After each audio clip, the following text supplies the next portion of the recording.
right now, at this very moment, I mean, we just crossed over $45,000 in fundraising.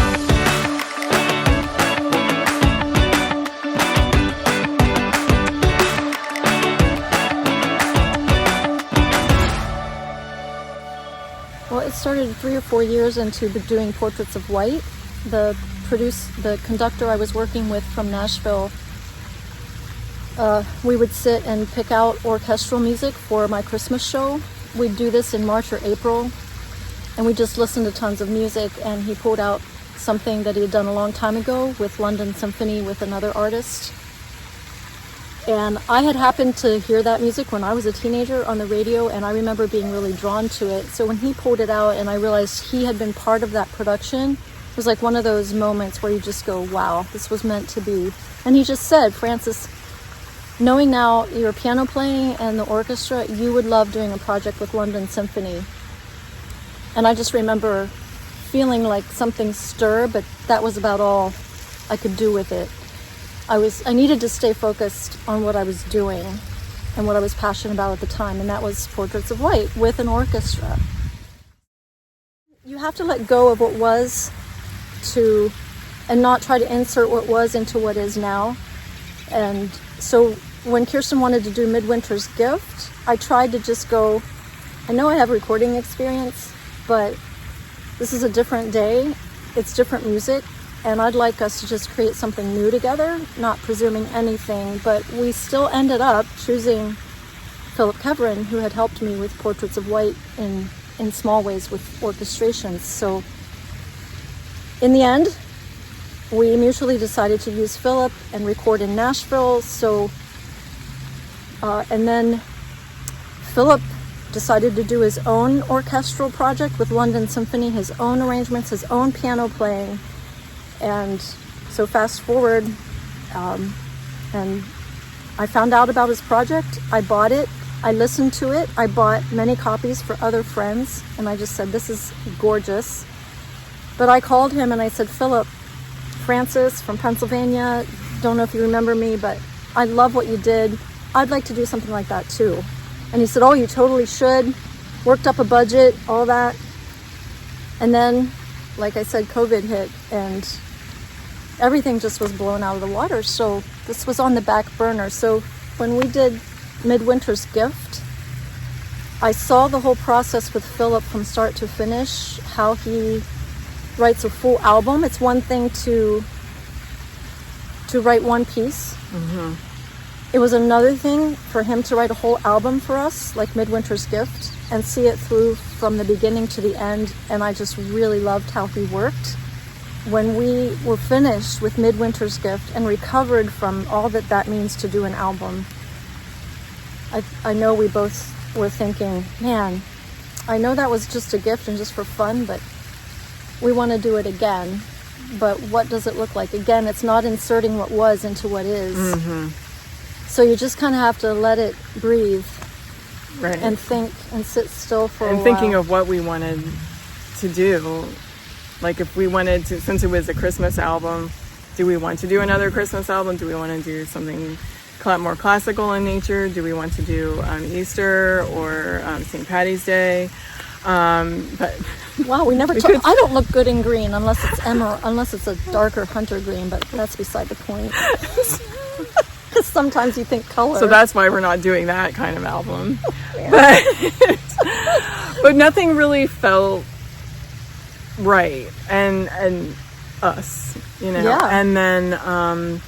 And then she was actually, I don't know, you started kind of pushing forward with your I did. I hired Philip to write a piece. You did, actually, right? Because I just felt like there's no way to approach your goals than to just start the next step. But now it was feeling strange because we had done something together, so there was that. But then there was what I had done before and my own desires, and there was that. And I think any dream you pursue, it just brings out all the stuff that you wonder and you doubt and you question. But by the middle of the summer, after I'd paid Philip to do one song for my London Symphony, and I was just like, it just struck me one day, double keyed, that's the missing piece. Something just isn't quite fitting right. What is it? And so I sent you the text this time. Yeah. Using LSO initials, thinking she would know what I meant. And she just said, oh, you mean Linglestown? Well, I think you just said, well, I said, I want to do a project with LSO or something like that. And she said, well, that's cool. I'm like, well, okay, that's weird. Turns out she thought I was talking about Linglestown, which is just a little town off because the you river. were joking of it. I think you said Linglestown, but you were joking. Well, after that, yeah. And I thought she was serious. And like, I was like, there's a Linglestown Symphony Orchestra? Okay, like I know a lot of the orchestras around here, and but I know I don't know everything, but okay. So for a long time, that's what I thought, and so I didn't really respond to her. I'm like, okay, well that's and I good didn't for know you. I didn't know what to read into that. I took it as rejection. So I apologize for that, but No. I thought it was I'm like, well, it's a big ask. I mean, but then you actually wrote me a letter. Did I? Yes, Okay. I believe. I don't remember. Or was it an email? I don't know. It was definitely more formal. And I was like, oh. This means something completely different. Now that's a short clip for social media. Oh. And I think that's how everybody else is responding. Oh. Yeah. And so it took me a long time to actually say yes and commit to it, because it was just like, it's this huge thing. And her coming from the orchestra world knew even more how much of a huge thing that is. Mm-hmm. I did not. I'm clueless, which sometimes is to my advantage and sometimes it's not. But when I get an idea, it doesn't matter if I don't know how to do it or what it is. I'll learn. I'll rise to it. So I knew it was a big thing. Plus, I had 5 or 6 years to stew on the idea. Mm-hmm. Mm-hmm. So yeah. I just knew I needed to give you time. And the truth is, it's so big, there's no sense in rushing it. Mm-hmm. Like, we just kind of needed to let it unfold, let it simmer. Mm-hmm. Yeah, do it when it feels right, and take those steps, which there are approximately 1 million steps to all of it. We have we have phases, like financially and creatively, like everything that we're doing, like it is like this whole, I can't even tell you how many spreadsheets Frances has created for this. And they talk about, having a lot of tabs open in your mind and on your computer. These spreadsheets, there's a lot of tabs. But you have to do that to be able to, for something that is this huge, and takes, there are so many different things. And for even just 2 people to do it, for one person, I can't imagine doing it on my own. No way, it just wouldn't happen. For 2 people, it's a lot. And but we have a third person with us, which is Philip. Yes, of and course. I think that's where all the planets aligned. The dots began to connect, whatever metaphor you want to use. Yeah. It is a lot, but it's really nice to have another artist to do it with. And I so trust you. Like, after working with you with Midwinter's Gift.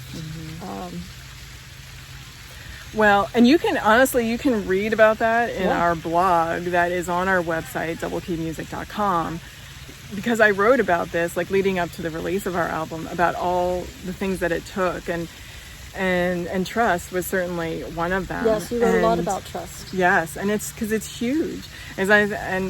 You at some point you just have to take a leap of faith, and that's what a lot of that felt like. But when you are surrounded by people who you do trust, and people who know what they're doing and can help guide you, and just good people. Yeah, and your spouse, your close friend, someone that knows you well, letting them speak into. For me, my husband has, even though he freaks out most of the time, because like he says, I do scary things and they're never cheap, but he has given me the freedom to try, And he just always says, if you can do it, do it. And even he has been, he trusts Kirstin.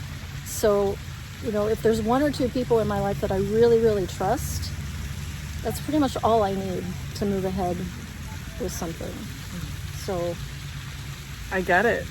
And this, honestly, it's the same with my husband too, because, and in fact, we just celebrated our 14th anniversary, and like in my card to him, I said, thank you for giving me the space that I need to be who I am. And it's a true partnership with him, with you, with Philip. It's been an amazing journey so far, and right now, at this very moment, I mean, we just crossed over $45,000 in fundraising, which is insane. Just a few months ago, I swear, it was just above 20,000. Well, a year ago, it was $1,000. Yes, right. I mean, and we were just finding our footing with fundraising in a big way like this, and our goal was 120,000, was what we budgeted to cover the whole thing. Yeah. And now here we are, June. Yeah. 45,000, and it's thank you to all who have given so far. Like, yes. I can't remember what the average gift size is. I had looked at that a month or two ago, but you'd be surprised how much small gifts add up. Yep. We still need the big corporate sponsors, but we're working on positioning ourselves for more of that, and we've had some, but honestly, it really is. Yeah, it takes a village. Exciting, right? yeah. It takes a village. I know we're going to get to the point where it's going to happen. Thank you to everyone, honestly, those who believe in us and those who are willing to support us in this journey, not only financially, but like emotionally, and people who are just sounding boards, people who come to our concerts, people who hire us to play. It's an amazing feeling no matter how that support happens. And so thank you.